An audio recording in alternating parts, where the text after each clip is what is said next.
Kia ora. Hi, I'm Gibb, Manager of Delegate Services for the APEC21 program. My responsibility was to look after registration, delegate services support and production support for the program. I joined APEC in April 2019, so I'd been on the program for a good 2 and a bit years. Then in August 2020, the decision was made to go virtual. And the challenge around that was no one had ever done it before. We didn't know what the requirements were. We didn't know what the expectations were. All we knew was that this was the first time any economy, in fact anyone, had done such a large-scale delivery of a multilateral engagement over such an extended period of time. We knew that we had to be ready to go in December 2020, so basically 4 months. So the challenge there was time. The challenge there was knowing the scale and complexity of the meetings we're going to deal with. And the challenge also was understanding what the economy's expectations were. And so it was a big challenge understanding what our requirements were.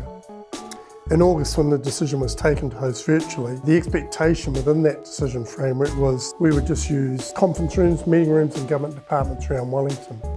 After I started using the phones, ringing around, please can we have one of your meeting rooms? Yeah, sure, that's no problem. How long do you want it for? Well, actually we want it for 12 months and you can't have it any time during that 12 months. So after about 2 or 3 phone calls of that nature, quickly became apparent that we'd have to go out and find a dedicated space where we could set up our meeting rooms for the whole year and didn't have to construct or deconstruct them, because that would have been just a real nightmare. I think if I talk more broadly about the whole delegate services experience, we had to get to grips with registrations. Why do people need to register?